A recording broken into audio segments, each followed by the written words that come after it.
बच्चे next topic है गया अपना ठीक है बच्चे, ਆਪਾਂ नैक्सट ਆਪਾਂ करना वा टॉपिक मोलर मास वाला। ठीक है, determination of molar mass, determination of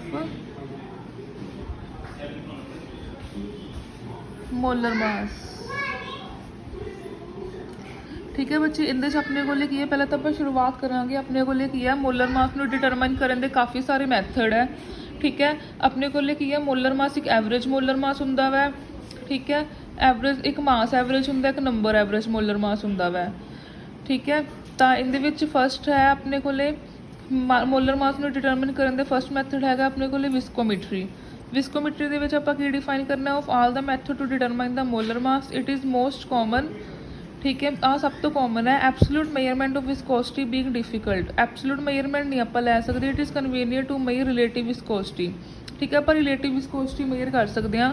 तो रिलेटिव विस्कोसिटी की होंगी है इटा over eta not, viscosity of solute, viscosity of solvent. Specific viscosity की होंगी है इटा। ठीक है, रिलेटिव विस्कोसिटी -1, ये बच्चे तुम डिफाइन याद ही रखने हैं। रिड्यूस विस्कोसिटी आ होंगी है eta specific viscosity over concentration. ठीक है, रिड्यूस विस्कोसिटी है आ की अपने को intrinsic viscosity, also called the viscosity number और स्टोडिक इंडेक्स। ठीक है, हिंदे कुल होंगी है eta specific over C. Next है none of these quantity has unit of viscosity, इन्ना यूनिट ऑफ विस्कोसिटी नहीं होंगे क्योंकि विस्कोसिटी नाल विस्कोसिटी कैंसल हो जाऊगा, इंडिया यूनिट नाल इंडिया यूनिट कैंसल हो जाती है, तो यूनिट कोई भी नहीं आती ओवरऑल।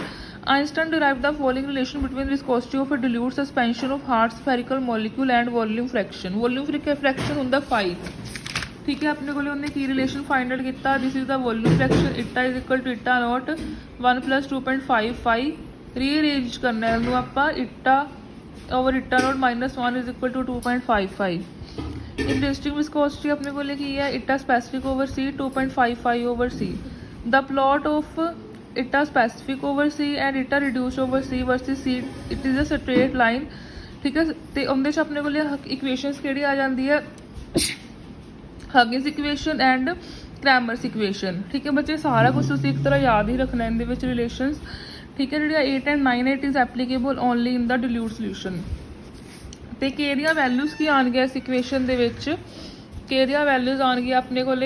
ठीक है, 0.42 ± 0.1, 0.52 ± 0.05 for a series of sample of same polymer in A given sample इटा रिलेटेड टू मोलर मास।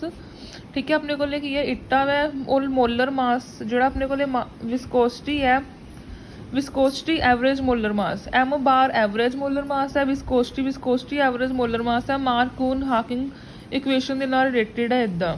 एक ही अपने को डिपेंड अपॉन जोमैट्री और शेप ऑफ द मॉलिक्यूल। ठीक है, more elongated molecule the more effective are the higher molar mass. ठीक है, अपने को जे अपने को की है कोइलिंग होंगी होवे उस केस में ए की वैल्यू 0.8 होंगी है। जे अपने को की है कंपैक्ट स्ट्रक्चर होवे ग्लोबुलर प्रोटीन्स की जिमें वो ए की वैल्यू 0.5 होंगी है।